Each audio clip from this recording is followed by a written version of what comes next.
Hey guys, so before we are going to be able to write quizzes using Google Forms, I would like to show you how to do it. So I've got this Google form made up, how to write a math test in a Google form. So here I'm going to try and show you how to use Equatio to write your math answers, because this is the only subject where you've got funny little doodads that you have to be able to put into your answers. And happily, Equatio is embedded into Google Forms because it is an add-on that is attached to all things Google. So I want to show you how to do your answers using Equatio.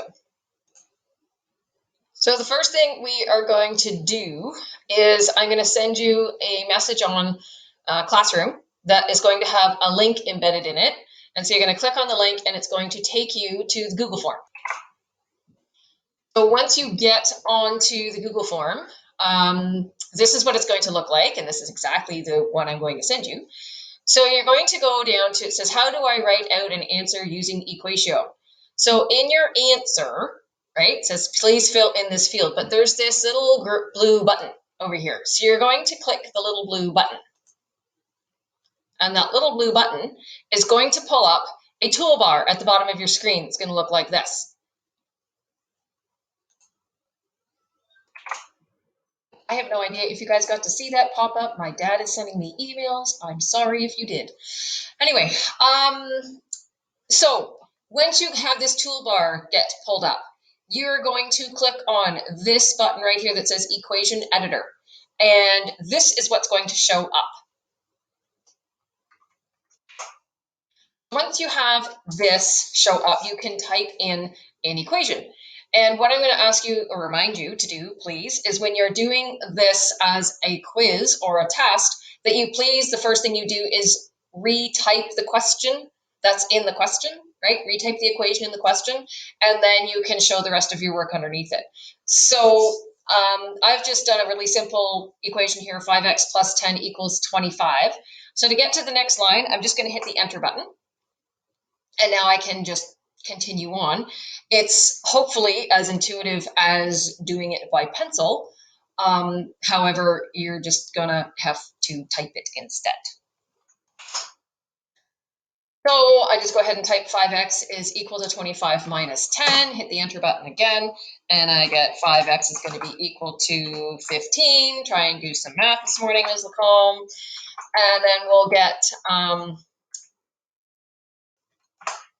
now we can divide both sides by 5. So now I want to show you how to do a fraction or show a division. So you do the 5x, and then depending on what you're using for a keyboard, there's a backslash button.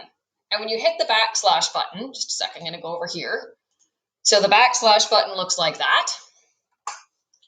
And so when you use the backslash button, it automatically puts your cursor underneath where you were typing. So we're going to put 5x is divided by 5. And now, in order to get out of that fraction, because if I just keep typing here and then go equals, see how it puts it underneath the fraction sign? You have to tell it to get out of the fraction. So you do that by hitting the right arrow button on your keypad. And now you can put equals 15 divided by 5. You, again, have to remember, it's hitting the keystrokes. It's just going to become second nature as you go through it. But you just have to keep remembering to hit that right arrow button to get yourself out of an operation. And so then we can just put that x is equal to 3. So the next thing that I wanted to show you how to do is how to write a exponent, how to do an exponent. So to do an exponent, and also, I don't know if you noticed, but when I'm trying to type something that isn't actually a math equation, I go up here and click this T, it stands for text, and it gives you a text box. So that's another thing you need to know. So when you're going to go and write a therefore statement, you want to hit the text box first so that it doesn't think you're trying to type math. So what I wanted to show you is if you click on Shift and hit the number 6 key, you get this little petit chapeau. It's a French, I think it's accent aigu in French. I could be wrong, so don't quote me on that. But that little hat is what makes your cursor go up into an exponent. So now if we say I want x squared, I type in x, shift 6, 2, and then it gives me x squared, right? Again, you've got to hit the right arrow key to get out of the exponent. If I forgot to hit the right arrow key and I wanted to put in, say, x squared plus 2x, and see, it stayed up in the exponent because I forgot to hit the arrow button. So you can come back here when you're going to review your work, make sure that you've got it where you want it to be. So once I have that, I've got my x squared plus 2x as well as everything else that I've got up here. Now I want to put that into my answer. So I'm going to go here, insert math. And ta-da! It put it in the answer for me. And then all you have to do is submit your quiz. So this, I would like you to do this, air quotes, quiz for me, please.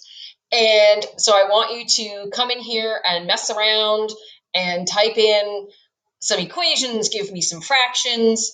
Oh, I forgot to show you brackets. Hang on. Sorry, I meant to do that. But I want to go back in and change my answer or fix my answer. So I just click back on that Equatio and ta-da, it takes me right back to where I was. So I could go back and edit it. One thing to know is that Equatio sends your information as an image. So when it saves it, it actually saves it as an image. So this is where you can go in and edit that. But once it's been submitted, it comes to me like a picture. So I am not able to go in and edit your work because it publishes as an image, which is a bit inconvenient, but we're going to do what we can with what we have. So the last thing I wanted to show you, sorry, was brackets with fractions. Okay, so I'm going to open a bracket. I'm going to say that I want a half. Remember, I want out of that fraction, so I have to hit the arrow button, plus a third, say, and now I can close the bracket, and I want to subtract, say, 2/5 and minus, a sixth from that. Just say, I really don't care what the numbers are. In order to close that bracket, because when I'm down here, whoops, Control Z, that's your undo button if you forgot or didn't want to do something. So when I get to this 2/5 minus 1/6, and I have right arrowed out of my fraction, see how it wants to close that bracket for you if you don't want to continue typing. So you can close the bracket by hitting Shift 0, or you can just hit the right arrow key one more time and it will do it for you. Okay, so the purpose of this is for you to just play around with this Equatio, have a look at it, see what you can do with it, test some things out, maybe throw a homework question in there and do it this way and have that as your response to this form. But I am asking you to complete this form. When you're done it, hit the submit button and it will come to me and I will know that you have done your work. So remember, just go to Classroom, click on the link that I give you. It'll open up this form, test out Equatio, and once everyone has done that, we'll be ready to write some quizzes online. So the other thing, I think we're going to be looking at writing quizzes online mid to late this week coming. So if you don't happen to see anybody or you've got friends that are not very active doing their schoolwork right now, if you could help me, just reach out, send them a snap, whatever it is, however you communicate with your friends, and just say, if you hadn't been looking, Ms. Lacombe is posting stuff, because I have some of you not very active right now. Not everyone has tried the knowledge hook that I sent out last week. And I'm sorry that we have to do this the way we have to do this, but this is our life for the next little bit, so we've got to get used to it. Anyway, have a great day. Hope you're all well. And we'll be organizing a Google Hangout soon so we can see each other face to face. Have a great day.